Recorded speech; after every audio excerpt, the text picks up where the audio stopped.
तो आप जो वहाँ पे भेज दिए हैं हम लोगों को, राजापाकर में भेज दिया, वहाँ की जिम्मेवारी कौन ले रहा है? पहली बात कि वहाँ पे भेज क्यों रहे हैं, ऐसी जगह पे भेज ही क्यों रहे, राजापाकर ही क्यों भेजना है आपको? हम लोग लगे हुए हैं और मेरा पूरा ये कहना है कि हम लोग ज़रूर जीतेंगे, क्योंकि पूरी मेहनत है, पूरी कोशिश है और हम लोग ज़रूर आएंगे। वो बेटी को सुरक्षा भी नहीं दे सकती है, तो कहाँ से बेटी पढ़ रही है, कहाँ से वो बच रही है? पढ़ने के लिए आज वो सड़क पे आ गई है, रोड पे ला के रख दी है और ऊपर से लाठी चार्ज भी हम लोग पे करवाती है। गर्मी में यहाँ पे डेली बैठना, वो भी भूख हड़ताल पे बैठना बहुत ही ज़्यादा मुश्किल है। बिहार इन शॉर्ट्स देख रहे हैं आप, मैं हूँ आपके साथ मिराज मलिक। में मौजूद हैं गर्दनीबाग धरना स्थल पे। आपको बता दें कि पीएमसीएच जेएनएम की छात्राएं जो हैं वो लगातार 21 दिन से धरना प्रदर्शन पे बैठी हैं, भूख हड़ताल भी किया था, मगर कहीं ना कहीं सरकार उनकी बात मान नहीं रही है। आप देख सकते हैं किस तरह से यहाँ बैठी हुई हैं।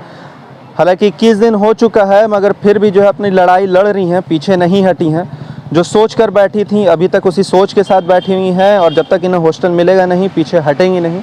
इनसे बातें करते हैं, 21वां दिन है, क्या क्या हुआ, किससे बातें हुई, किसी से बात हुई आप? आज सुबह ही मंगल पांडे जी से मिल के आए। क्या बोले?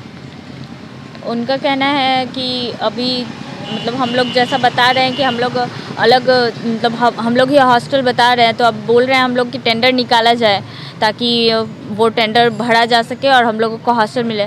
तो उनका कहना है कि इसकी जिम्मेवारी कौन लेगा? तो आप जो वहाँ पे भेज दिए हैं हम लोगों को, राजापाकर में भेज दिया, वहाँ की जिम्मेवारी कौन ले रहा है? वहाँ के लिए भी आप एफिडेविट करवा के दीजिए आगे जाकर के। अगर आपको आप अगर इस चीज़ की ये ले रहे हैं, इस चीज़ का जिम्मेवारी, तो आप करके दीजिए। अगर वहाँ पे कुछ भी होता है, पहली बात कि वहाँ पे भेज क्यों रहे हैं, ऐसी जगह पे भेज ही क्यों रहे, राजापाकर ही क्यों भेजना है आपको? प्रॉब्लम क्यों वहीं पे क्यों भेजना है? एक तो वहाँ पे जाकर के कुछ लड़कियाँ वापस आई हैं फर्स्ट ईयर की।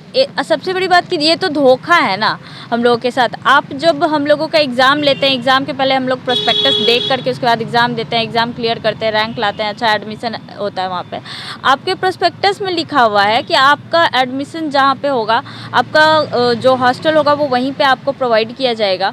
और अगर इसमें कोई चेंजिंग होता है तो आपको काउंसलिंग के टाइम पे ही आपको बताया जाएगा। ये हमारे प्रोस्पेक्टस में लिखा हुआ है।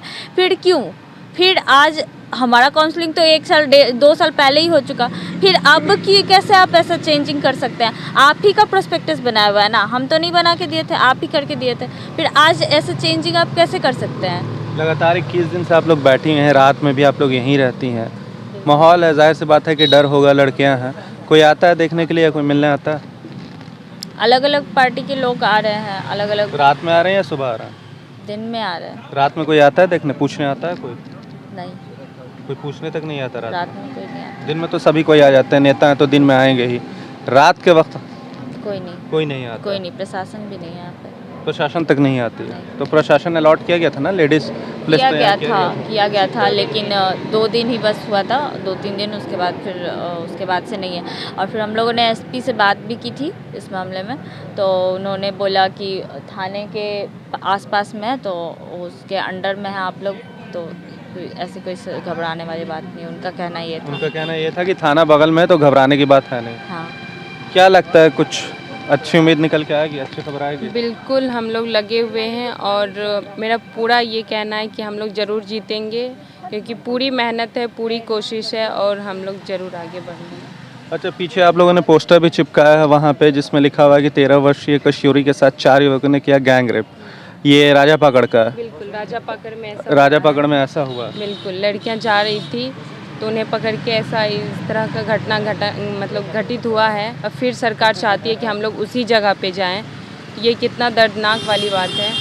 पता नहीं सरकार को ये बात समझ में क्यों नहीं आती है। सरकार बोलते हैं एक तरफ से बेटी बचाओ बेटी पढ़ाओ, वो बेटी को सुरक्षा भी नहीं दे सकती है, तो कहाँ से बेटी पढ़ रही है, कहाँ से वो बच रही है? पढ़ने के लिए आज वो सड़क पे आ गई है। बात तो करते हैं बेटी बचाओ बेटी पढ़ाओ, मगर कहीं ना कहीं रोड पे ला के रख दी है और ऊपर से लाठी चार्ज भी हम लोग पे करवाती है। बार बार जो आते हैं सिटी मजिस्ट्रेट खान, वो हम लोग पे बार बार धमकी देते हैं कि आप लोग पे एफआईआर कर देंगे, आप लोग को फिर से 6 मई की तरह फिर से लाठी चार्ज किया जाएगा, आप लोग खाली करो, भूख हड़ताल बंद करो। इस तरह की बार बार धमकियाँ भी दी जाती हैं। कि अगर आप लोगों को हॉस्टल नहीं मिलता है तो क्या आप लोग टूट जाएंगे या यहाँ बैठे रहेंगे? नहीं, हम लोग यहीं बैठे रहेंगे। इतना दिन का मेहनत है और आगे भी मेहनत करेंगे और हम लोग जीतेंगे। और जिन पुलिसकर्मियों ने आप लोगों पे लाठी चलाया था, उन पे कुछ हुआ? नहीं, उन लोगों पे अभी तक कुछ भी ऐसा मतलब कि कोई कार्यवाही नहीं हुई। नहीं, तो आप लोगों ने उसकी भी मांग की थी? उसकी भी मांग की है, और जहाँ भी हम लोग एप्लीकेशन दे रहे हैं, लेटर दे रहे हैं, तो उसमें वो भी जिक्र है कि वो कार्यवाही भी की जाए। पर सबसे इम्पॉर्टेंट चीज़ हम लोगों के लिए हॉस्टल है। सबसे पहले तो हमारी पढ़ाई, हमारा करियर ज़रूरी है सबसे पहले। तो सबसे मेन हम लोग का जो मुद्दा है वो ये है। अच्छा, कुछ लड़कियां काफ़ी सीरियस भी हो गई थी, तबीयत भी ख़राब हुई थी उनकी। 21 दिनों से हम लोग यहाँ पे हैं, 21वां दिन है आज। तो तबीयत ख़राब होना तो जाहिर बात है, इतनी गर्मी है, इस गर्मी में यहाँ पे डेली बैठना, वो भी भूख हड़ताल पे बैठना बहुत ही ज़्यादा मुश्किल है। और लोग अभी भी हॉस्पिटल में एडमिट है, डेली हॉस्पिटल में एडमिट हो रही हैं लड़कियाँ, बहुत सीरियस हो रही हैं, तबीयत ख़राब हो रहा है सबका। फिर भी हम लोग क्योंकि हम लोग का मांग जो है बहुत छोटा सा और जायज़ है, बस हम यही सोच के आगे बढ़ रहे हैं कि हम कुछ गलत चीज़ नहीं मांग रहे हैं, हम कोई गलत नहीं कर रहे हैं कि हमको किसी चीज़ का डर लगे। अब इसके लिए लड़ना पड़े तो लड़ेंगे, तबीयत ख़राब हो रही है, ठीक है, देख लेंगे, जो भी होगा देखेंगे।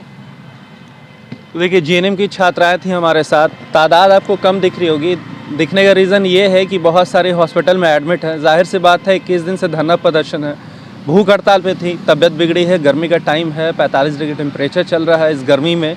इस खुले आसमान के नीचे बैठना काफ़ी तकलीफ़ है। अब बाकी नेता लोग हैं, एसी में बैठे रहते हैं, एसी का मज़ा लेते रहते हैं। छात्राएँ हैं, एक तरफ बात होती है बेटी पढ़ाओ बेटी बचाओ, और दूसरी तरफ रोड पे ले आए हैं बेटियों को।